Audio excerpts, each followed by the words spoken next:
Hello students, today I am Priya Rohira. Welcome you all once again in my next lecture that is based on few basic points of Python. Let me explain you what is Python. Python is a high level language. It is an object oriented programming language. अभी जैसा कि आपको पता है कि Python बहुत popular है, बहुत सारी एप्लीकेशंस में हम पाइथन को यूज़ करते हैं, इंस्टाग्राम, ऊबर, बहुत सारी ऐसी एप्लीकेशंस हैं जिसमें पाइथन बहुत ज़्यादा यूज़ हो रही है. सो पाइथन के कुछ एडवांटेजेस हैं. पाइथन एक इंटरप्रेटेड लैंग्वेज है. इंटरप्रेटेड लैंग्वेज मीन्स पाइथन का code line by line execute होता है. पाइथन की कंप्लीट लाइब्रेरी है. पाइथन में ऐसी बहुत सारी लाइब्रेरीज हैं, मॉड्यूल्स हैं जिसके थ्रू आप वैरायटी ऑफ एप्लीकेशंस को डेवलप कर सकते हैं. सो आज हम बहुत ज़्यादा थ्योरी में नहीं जाएंगे. मैं आपको कुछ बेसिक पॉइंट्स, बेसिक कंसेप्ट बता रही हूँ जो हमें इनिशियली प्रोग्रामिंग को सीखने के लिए ये हमारी हेल्प करते हैं. उसी में मैं आपको सबसे पहले बताऊंगी पाइथन के कुछ वेरिएबल्स. पाइथन में वेरिएबल्स कैसे बनाते हैं, कैसे उनके साथ हम वर्क करते हैं. So what do you mean by variables?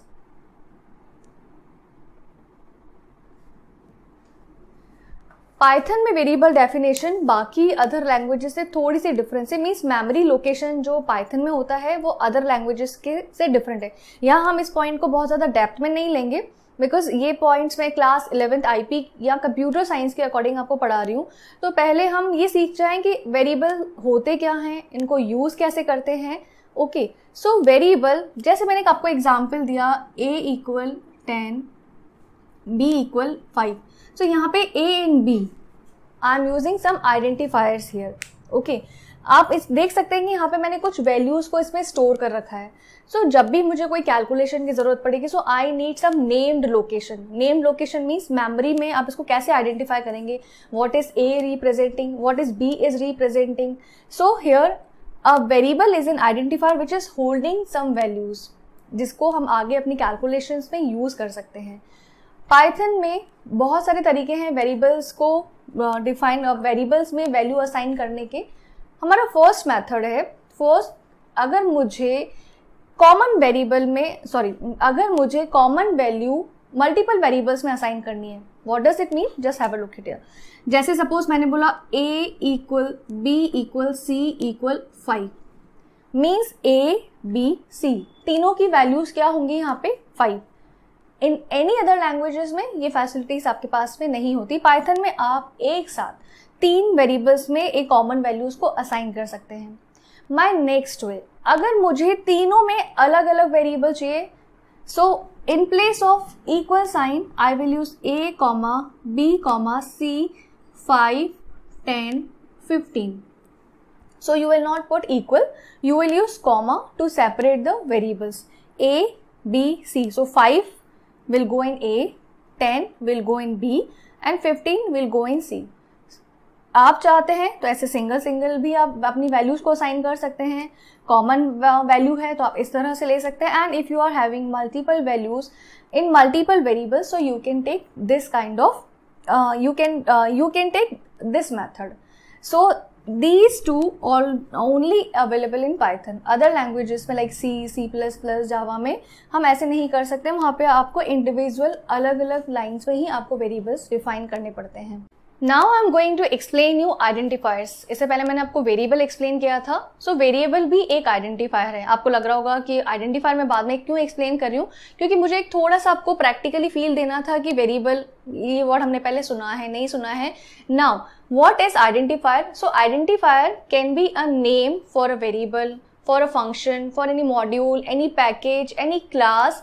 किसी को भी जब मुझे कोई नेम देना हो, so I can say it is an identifier. अगर मैं ये वेरिएबल के केस में करती हूँ, सपोज मैंने लिखा a = 5, so a is an identifier of a variable.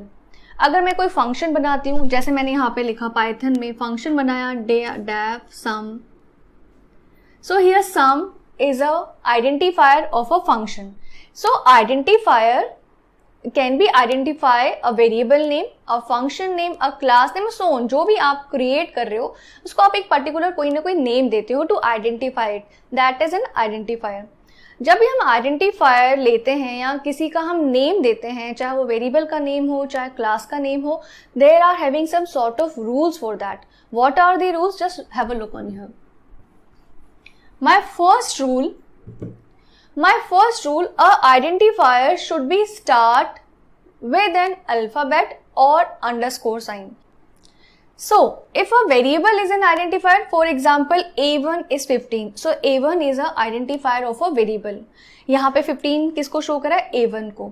तो इसके कुछ sort of rules होते हैं that we need to follow very strictly, otherwise your program can create an error. What are these rules? My first rule, always your identifier should be start with an alphabet, it can be small, it can be capital, or an underscore sign. इन दोनों के अलावा आप कोई number नहीं ले सकते, कोई other symbol से आप उसको स्टार्ट नहीं कर सकते. जैसे मैंने लिखा A1 और मैं ऐसे यूज कर सकती हूँ underscore A1 equal 10, both are fine. But I can not start a variable with a number. मैं ऐसे नहीं लिख सकती 1A इक्वल 10, 1 से स्टार्ट हो रहा है, इट्स अ रॉन्ग मैथड. और I can not use any other symbol in my identifier name. जैसे अगर मैं बोलूँ कि 1@A equal 10, so @ symbol I can not use. Fine. So only underscore you can use. Even you can not use dot, you can not use space. Now these are some sort of rules. So first it should be start with an alphabet or underscore. Numbers को आप बाद में use कर सकते हैं, बीच में use कर सकते हैं, बट स्टार्टिंग नहीं कर सकते. वे आइडेंटिफायर आपके कैपिटल और स्मॉल बोथ आर डिफरेंट. अगर मैंने ऐसे लिखा A1 इक्वल 10 और मैंने यहाँ पे लिखा A1 equal 15, so both the identifier is different because Python is in case sensitive language. Fine. अब मैं आपको यहाँ पे कुछ सॉर्ट ऑफ एग्जाम्पल्स दूंगी, कौन से वैलिड हैं, कौन से इनवैलिड हैं, ताकि आपकी एक जनरल प्रैक्टिस हो जाए. ये बहुत इंपॉर्टेंट है क्योंकि हमें वेरिएबल्स या आइडेंटिफायर की प्रोग्रामिंग में ज़रूरत पड़ती है. उस टाइम पे आप गलत तरीके से अगर आप इसको नेमिंग करेंगे तो it will create an error. Fine. So I am just giving you some sort of examples, just have a look here. पहले मैं कुछ वैलिड एग्जाम्पल्स ले लेती हूँ जो हमारे रूल्स को फॉलो करते हैं. जैसे मैंने यहाँ पे लिखा एज इक्वल 18, इट्स वैलिड. मैंने लिखा student underscore age, it's 18, it's valid. मैंने यहाँ पे लिखा age 1 equal 18, it's valid. Number मैं यूज कर रही हूँ. ये कुछ मेरे पास वैलिड एग्जाम्पल्स हैं. These are valid identifiers. Now I am going to explain you some invalid. कौन कौन से आप इनवैलिड की कैटेगरी में रखेंगे? सपोज आपने लिखा 1H इक्वल 18, इट्स इनवैलिड क्योंकि ये नंबर से स्टार्ट हो रहा है. मैंने लिखा student age 18, it's invalid because यहाँ पे स्पेस यूज हो रहा है, we can not use space. मैंने लिखा student dot age equal 18, it's invalid because you are using dot. और if I have use any other symbol, कोई भी अदर सिंबल जैसे @ हुआ या % हुआ, आप ऐसा कुछ भी यूज नहीं कर सकते. All symbols are invalid. अगर आपको सेपरेटर यूज करना है you can use only underscore for separator, no space, no dot, no @. तो एग्जाम्स में हमारे पास में कैटेगरी आती है identify the valid and invalid identifier. So जो हमारे रूल्स को फॉलो नहीं करते हैं that is invalid. So I hope student, what is the meaning of identifier and how can we give the names to them? It's I think clear to you. Still, if you are having any doubts, so you can ask me in my comment section. That's all students. That's all for today students. So in my next lecture, I'm going to explain you what are the operators and how can we use it. Thank you students.